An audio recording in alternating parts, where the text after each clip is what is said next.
Bonjour Jean-Marie Le Pen, merci d'être avec nous. Bonjour. Député européen, fondateur du Front National. Le oui-non, vous essayez de répondre le plus vite possible par oui ou par non, et puis on a tout le temps pour développer après. Les sanctions sont donc tombées cet après-midi contre vos amis, Marie-Christine Arnautu et Bruno Gollnisch. Ils doivent démissionner des instances du FN. Ça vous chagrine ? Oui.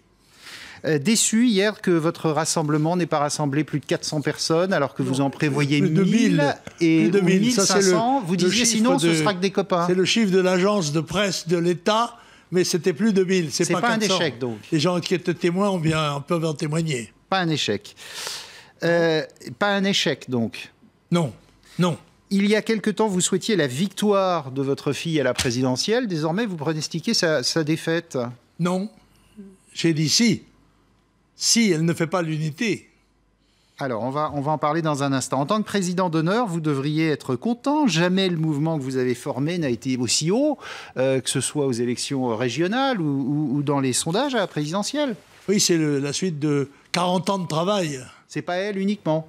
Pas seulement, non, bien sûr. Est-ce que Philippe de Villiers ferait un meilleur candidat que votre fille à la présidentielle ?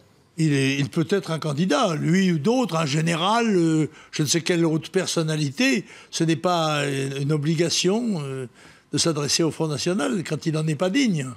Alors, on va reprendre les questions les unes après les autres. Les sanctions qui sont donc tombées contre Marie-Christine Arnautu, Bruno Gollnisch, deux députés européens qui vous sont proches, qui étaient hier place des Pyramides à Paris. Franchement, ça ne vous étonne pas ?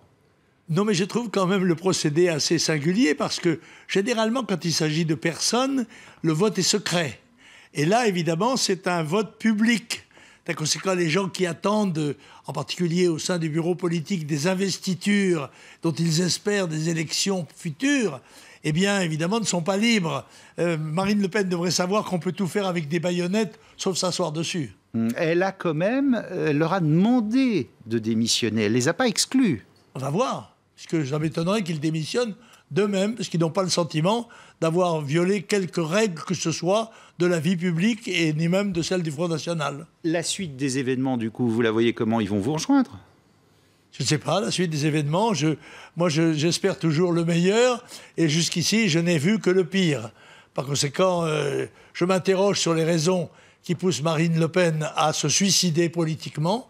Parce que j'affirme en effet que si elle ne fait pas l'unité de son mouvement dans l'année qui vient, elle sera non seulement pas au deuxième tour de l'élection, mais peut-être même pas au premier. Non mais attendez, suicide politiquement, 3 régions qui étaient à plus de 40% du Front National, elle est donnée 26, 27 dans les sondages premier parti de France. C'est vous qui n'avez plus de soutien? Oui, mais ça, ce n'est pas vrai, c'est totalement faux. Et je dois dire que les comités Jeanne au secours reçoivent des adhésions, beaucoup, et ils vont s'installer dans tous les départements. Ils ne perdent pas de vue que ce qui est essentiel, c'est la sauvegarde du pays et la victoire des nationaux aux élections présidentielles et législatives. Ils représentent plus grand-chose, les nationaux. Marine Le Pen, si elle le veut. Sinon, tant pis, ça sera d'autres. Ils représentent plus grand-chose, vos nationaux. L'AFP, effectivement, hier, disait 400 personnes. Oui, c'est ça, l'AFP, oui, bien sûr. C'est l'AFP, en effet. Mais ça n'est pas ce que dit le Parisien libéré, par exemple. Vous êtes déçu, vous attendiez à plus que ça. Moi, je crois que c'était plus de 1000. Mais enfin, bref, chacun a sa propre appréciation. En l'occurrence, nous faisons ça, nous, pratiquement sans moyens, alors qu'avec ces énormes moyens, le Front National a réuni une grande bouffe, quoi. Un gueuleton de 2000 personnes, voilà. Vous les traitez même de tête de veau dans Métro News, les participants. Pardon ? Vous les avez traités de tête de veau dans Métro News. Pas du tout, ça c'est totalement inexact. Ah bah c'est l'invention d'un de vos confrères, je pense. Moi, j'ai lu ça. Louis Alliot parle de groupuscules autour de vous. J'ai pas vu, moi, de groupuscules. Il y a des gens qui assistaient. Il n'y avait qu'une seule organisation dans cette journée, c'était Jeanne au secours. C'est les comités Jeanne au secours, c'est la seule. Personne d'autre ne prêtait la main à cela. Mais comment vous voyez l'avenir, franchement, comment vous voyez l'avenir avec de si petites troupes par rapport à un mouvement organisé comme le FN dont vous ne faites plus partie? j'ai fait 0,74% en 74, j'ai fait 15, 18, pratiquement autant que Marine Le Pen, somme toute, et elle bénéficie d'un travail qui a été fait pendant 40 ans, plus de 40 ans, 44 ans, et elle s'attribue, avec ses amis du bataillon de Thèbes, elle s'attribue les mérites et les succès qui sont actuellement connus. Mais tout ça peut changer, hélas, malheureusement. Le FN, ce serait mieux sans lui, écoutez-le. Moi, mon avis, c'est que d'eux-mêmes, je veux dire, quand on participe à une manifestation aussi hostile qui souhaite la défaite quand même des Patriotes en 2017, qui souhaite la défaite de Marine Le Pen, et donc peut-être la victoire, je ne sais pas, d'Alain Juppé ou de François Hollande ou de Nicolas Sarkozy, on doit peut-être par dignité se dire je n'ai plus rien à faire dans le gouvernement, en tout cas, dans les instances dirigeantes du Front National, pour ceux qui en font partie. Le FN sans lui... Ce fonctionnaire du ministère de l'Intérieur ment. Il ment délibérément. On n'a jamais dit qu'on souhaitait la défaite de Marine Le Pen. J'ai prévu la défaite de Marine Le Pen si elle ne réalisait pas l'unité du Front National et l'unité du courant national. Mais il est dans l'exercice de son travail, après tout. Quelqu'un du ministère de l'Intérieur, on peut toujours s'attendre à ce que ça magouille un petit peu. C'est un président bis ? Pardon ? C'est un président bis ? Ça m'étonnerait. Et il est détesté, je crois, cordialement au sein du Front National. Et s'il y avait un vote secret, lui, il serait probablement exclu. Mais quand vous dites que vous pronostiquez sa défaite et au deuxième tour et au premier tour, vous faites un peu le jeu des socialistes ou de la droite. Non, pas du tout. Pas du tout. J'avertis Marine Le Pen, il reste 1 an avant l'élection présidentielle, qu'il y a une voie pour gagner les élections éventuellement, mais qu'il y a une voie qui est certainement choisie pour les perdre si elle continue l'épuration qu'elle a pratiquée à mon égard et qu'elle pratique à l'égard de personnalités aussi importantes dans le Front National et dans son histoire que Gollnisch ou Arnautu. Alors là, elle va certainement dans le mur, c'est certain. Mais ce sont Gollnisch ou Arnautu qui font 27% dans les sondages ? Non, mais ça n'a pas d'importance. Tout ça, les sondages sont un instrument de manipulation.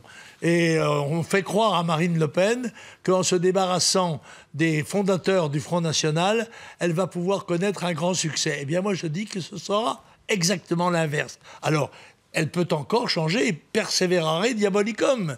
On peut se tromper, c'est permis, mais persévérer est diabolique. Et j'ai dit que c'était pire d'être diabolique que d'être diabolisé. Mais on a l'impression que vous souhaitez sa défaite. Vous mais en êtes là ?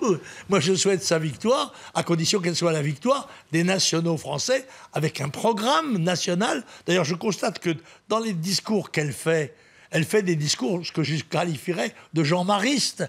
Elle parle comme moi. L'opération de prise du pouvoir à l'intérieur du Front National se fait de façon secrète, en éliminant les gens, en effet, qui sont mes amis, qui sont des fidèles, qui sont des fondateurs du Front, qui sont des grands militants, et en les remplaçant par de jeunes sciences politicards, qui sont plutôt les amis du fonctionnaire de l'Intérieur. Elle parle comme vous, sauf qu'elle ne parle pas de la Deuxième Guerre mondiale, de tout cet aspect-là, de vos amis justement qui représentent c'est que moi, j'ai connu la Deuxième Guerre mondiale. Et moi, j'ai connu la Deuxième Guerre mondiale. J'ai connu la Deuxième Guerre mondiale, je suis un pupille de la nation. Mon père est mort pour la France. Je suis un très jeune résistant. Je puis m'aligner contre n'importe qui sur ce domaine-là, et je ne reçois pas de leçons de gens qui n'ont appris la Deuxième Guerre mondiale que dans les films, les livres, les bouquins et les journaux. Voilà, c'est toute la différence. Mais moi, j'ai connu la guerre mondiale. Même votre petite fille, où vous en êtes très proche, de Marion Maréchal Le Pen, n'était pas à vos côtés hier. Mais ça, c'est son problème. C'est son problème. Moi, je n'ai forcé personne à venir à côté de moi. J'ai lancé, avec le comité Jeanne au secours, une invitation aux patriotes à maintenir la permanence du défilé de Jeanne d'Arc qui durait depuis 28 ans et que Marine Le Pen a interrompu délibérément pour la remplacer, je vous dis, par la grande bouffe des abattoirs de la Villette. Le FN a perdu son âme ? Je pense qu'il est en train de la perdre, oui, avec Marine Le Pen. Je le crains. Au deuxième tour, on risque quand même d'avoir une élection, je parle de la présidentielle, une France difficilement gouvernable depuis qu'on est en tripartisme. Qu'est-ce que vous pensez de ça ? On ne sait pas que ce sera le deuxième tour, que seront les événements qui nous séparent dans l'année qui vient, personne n'est en mesure de le dire. Personne n'est Madame Soleil. On ne sait pas si qui sera candidat et qui sera au premier tour et en plus qui le sera au second. En tous les cas, ce que je sais, c'est qu'il y avait une perspective de victoire évidente pour les nationaux français pour remplacer les partis de droite et de gauche qui sont au pouvoir depuis 40 ans, et bien que cette perspective a été mise en cause et mise en danger par la politique de Marine Le Pen et de M. Philippot et de quelques autres. Et uniquement parce que vous n'en faites pas partie. Mais pas du tout. Écoutez, mon avenir est derrière moi. Vous savez, j'ai été élu député la première fois il y a plus de 60 ans. Alors j'ai 60 ans de vie publique, mais honorable. Et par conséquent, je ne la récuse pas et je ne la regrette pas. Mais je continue mon combat. Je suis parlementaire européen. Moi, je suis payé pour parler. Alors je parle avec ma conscience, avec mon âme. Si votre avenir est derrière vous, pourquoi vous n'arrêtez pas ? Parce que je continue. Je suis un combattant. Je crois que je peux encore rendre service à mon pays en lui disant une des choses les plus rares en politique, la vérité. Car je ne crains rien ni personne. Je suis un Gaulois, vous savez, je ne crains qu'une seule chose, c'est que le ciel me tombe sur la tête. Ouais, sans appui, sans argent, sans mouvement pour vous servir, ça va être compliqué. Tout ça se crée, j'en ai créé d'autres. Les gens qui sont actuellement en place ne seraient pas là si je n'avais pas fondé et conduit le mouvement pendant 40 ans. Revenons sur la présidentielle. Est-ce que vous entrevoyez quand même une espèce de discipline républicaine, comme pendant les régionales, avec la droite et la gauche alliées, pour faire barrage à votre fille au deuxième tour ? C'est évident, ça. Je pense que les promesses que l'on fait aux membres du bureau politique d'être députés sont absolument vaines, parce qu'ils auront, en effet, au deuxième tour de l'élection législative, le même front anti-Front National, et ils seront tous battus. Et il y aura combien de députés FN à l'Assemblée ? Il peut y en avoir aucun. Ça peut parfaitement, si la discipline républicaine, entre guillemets, joue, si l'alliance entre la gauche et la droite, comme elle s'est toujours pratiquée, et comme elle vient de se pratiquer encore au régional contre Marine et Marion Maréchal Le Pen, eh bien, il n'y aura pas un seul député du Front National. Voilà. Vous avez vu les résultats de l'Autriche ce week-end, avec le score de l'extrême droite en quasi en tête. La forte présence de l'extrême droite en Allemagne. Vous souhaitez une Europe de l'extrême droite ? Oui, bien sûr. Je souhaite une Europe qui prenne conscience du danger mortel qu'elle court, parce qu'elle est en état de sous-population dans un monde qui est en état de surpopulation, et que la plupart des gens sous-estiment la véritable révolution qu'a constituée l'explosion démographique qui a porté la population mondiale de 2 à 8 milliards d'habitants, et qui est en train de se développer contre un continent qui est le continent européen, qui malheureusement, lui, est en état de sous-population. Vous téléphonez toujours à votre fille ? Non, je ne lui téléphone pas, non, mais je m'exprime, je suis un homme public, je m'exprime publiquement. Je dis ce que je pense, on n'aime pas, mais tant pis, c'est comme ça. Merci beaucoup. Je vous en prie. Jean-Marie Le Pen d'être venu au Oui Non sur LCI. Tenez, tout de suite, on va continuer de parler politique.